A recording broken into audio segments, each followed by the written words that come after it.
ঢাকা বিশ্ববিদ্যালয়ে যখন প্রথম বর্ষে ভর্তি হই তখন আমার একজন শিক্ষক ছিলেন।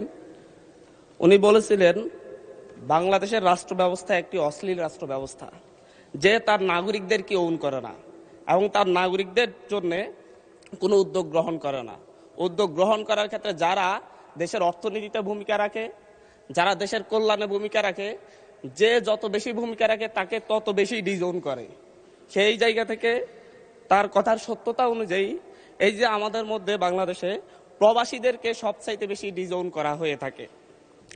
প্রবাসীদের প্রত্যেকটা পদে পদে যে জটিলতার শিকার হতে হয়, যে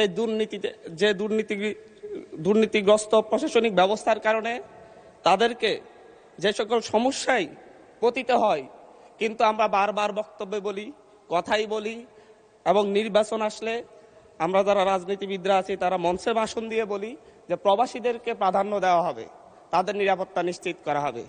কিন্তু যুগের পর যুগ গিয়েছে, দিনের পর দিন গিয়েছে, প্রতিনিয়তই প্রবাসীরা এখনো এয়ারপোর্টে নিগৃহীত হচ্ছে। প্রতিদিনই কোনো না কোনো নিউজ পাওয়া যায় প্রবাসীদের ব্যাগ কেটে সর্বস্ব লুট করা হচ্ছে।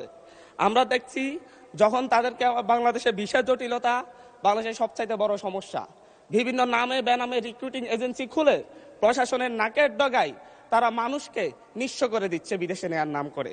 কিন্তু কতজনের বিরুদ্ধে ব্যবস্থা নেওয়া হচ্ছে এই ধরনের কোনো স্ট্যাটিস্টিক্স সরকারের কাছে আছে কিনা মাননীয় স্পিকার আমার ধারণাই নেই। মাননীয় স্পিকার, আমরা পল্টন, মতিঝিল কিংবা প্রক্রিয়াপুলে দাঁড়ালেই দেখি প্রত্যেকটা বিল্ডিং এ মনে হয় ৩-৪টা করে রিক্রুটিং এজেন্সি, এবং সেই রিক্রুটিং এজেন্সির নিচে আমরা প্রায়শই মানুষের চোখের কান্না দেখতে পাই। কিন্তু সেই সকল রিক্রুটিং এজেন্সি কোনোটা, অধিকাংশ রিক্রুটিং এজেন্সি লাইসেন্সবিহীন, কিন্তু তাদের অফিস বন্ধ হয়েছে আমরা খুব কমই দেখতে পেয়েছি। মাননীয় স্পিকার, প্রবাসীদের বিদেশে নেওয়ার নামে আমি গতকালকেও বলেছি, ভুয়া কোম্পানি খুলে তাদের কাছ থেকে চাহিদাপত্র এনে দেশের শ্রমিকদেরকে নিয়ে তারা জায়গা জমি বিক্রি করে বিদেশে যায়। তাদেরকে সেখানে নিঃস্ব অবস্থায় রাস্তায় ফেলে দেওয়া হয়, না খেয়ে রাস্তায় মারা যাওয়ার রেকর্ড পর্যন্ত হয়েছে। কিন্তু বাংলাদেশের দূতাবাস কিংবা বাংলাদেশের মন্ত্রণালয় এই ব্যাপারে আনুষ্ঠানিকভাবে কোনো দুঃখ প্রকাশের বিবৃতি পর্যন্ত আমাদের চোখে পড়েনি। মাননীয় স্পিকার, আমাদের এই বাংলাদেশের এই যে ভুয়া কোম্পানি তৈরি করা এবং ভুয়া এজেন্সির নাম করে, ভুয়া কোম্পানির নাম করে শ্রমিকদেরকে, বাংলাদেশের সাধারণ মানুষকে প্রতারণার শিকার হয়ে নিঃস্ব করা হয়, এটার সাথে বাংলাদেশের দূতাবাস, বাংলাদেশের মন্ত্রণালয় সহ প্রত্যেকটা গ্রুপই জড়িত, এবং সবচাইতে বেশি জড়িত বাইরের সিন্ডিকেট। 4-5 জনের সিন্ডিকেট পুরো প্রবাসীদের এই এজেন্সিগুলোকে নিয়ন্ত্রণ করে। দেশে বিদেশে, দেশের বাইরে শ্রমিক পাঠানোর ক্ষেত্রে তারা ভূমিকা রাখে। মাননীয় স্পিকার, আমাদের বাংলাদেশে অদক্ষ জনশক্তি রপ্তানি করা হয়।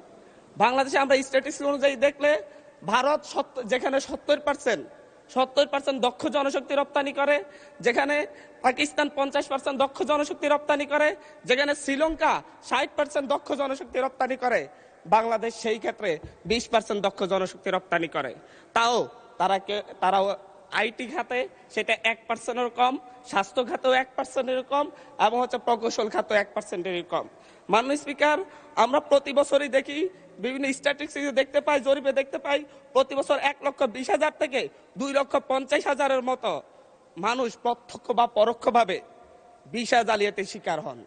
কিন্তু কতগুলো ভিসা জালিয়াতির ঘটনায় বিচার হয়, এই ক্ষেত্রে বাংলাদেশ অনেক পিছিয়ে রয়েছে। মাননীয় স্পিকার, 2019 থেকে 2023 সাল, মাত্র 4 বছরে প্রায় 20,000 প্রবাসী টিকিট জালিয়াতির মুখে পড়ে। টিকিটের মূল্যের ক্ষেত্রে আরো এক ভয়ঙ্কর সিন্ডিকেটের মুখোমুখি হতে হয় তাদেরকে। যদি সৌদি আরব থেকে আসার জন্য বাংলাদেশের টিকিট কাটলে সেটা 30-35 হাজার টাকায় কিনা যায়, কিন্তু বাংলাদেশ থেকে সৌদিতে যাওয়ার জন্য যদি টিকিট কাটতে হয় বাংলাদেশের সিন্ডিকেটের কারণে, এই টিকিটের দাম 1 লক্ষ থেকে 1,20,000 টাকা পর্যন্ত হয়ে যায়। মাননীয় স্পিকার, প্রবাসীদেরকে নিঃস্ব করে আমরা বাংলাদেশের অর্থনীতিকে দাঁড় করাতে চাই, কিন্তু প্রবাসীরা প্রতি বছর প্রতি 100 জনে 5 থেকে 7 জন, প্রতি 100 জনে 5 থেকে 7 জন প্রবাসী ফেরত আসে আহত অবস্থায়, এবং তাদের চিকিৎসা পর্যন্ত ঠিকমতো করা হয় না, এবং তারা সারা জীবনের জন্য পঙ্গু হয়ে ঘরে বসে থাকে। মাননীয় স্পিকার, বাংলাদেশে প্রতি বছর প্রায় 1,500 থেকে 2,000 প্রবাসীর লাশ বাংলাদেশে আসে, এবং এখানে 1,500 থেকে 2,000 প্রবাসে মৃত্যুবরণ করে নিহত হয় বিভিন্ন দুর্ঘটনার কারণে, কিন্তু তাদের পরিবারের খোঁজার কেউ রাখে না। আমরা নিঃস্ব হওয়ার যেই অবস্থা দেখি, আমরা এই ক্ষেত্রে দেখি সরকারের উদাসীনতা, সেটা যেই সরকারই হোক। নতুন সরকার এসেছে 3 মাস হয়েছে, আমরা এখানে আলোচনা করতেছি, সরকার যেন নতুন করে উদ্যোগ নেই।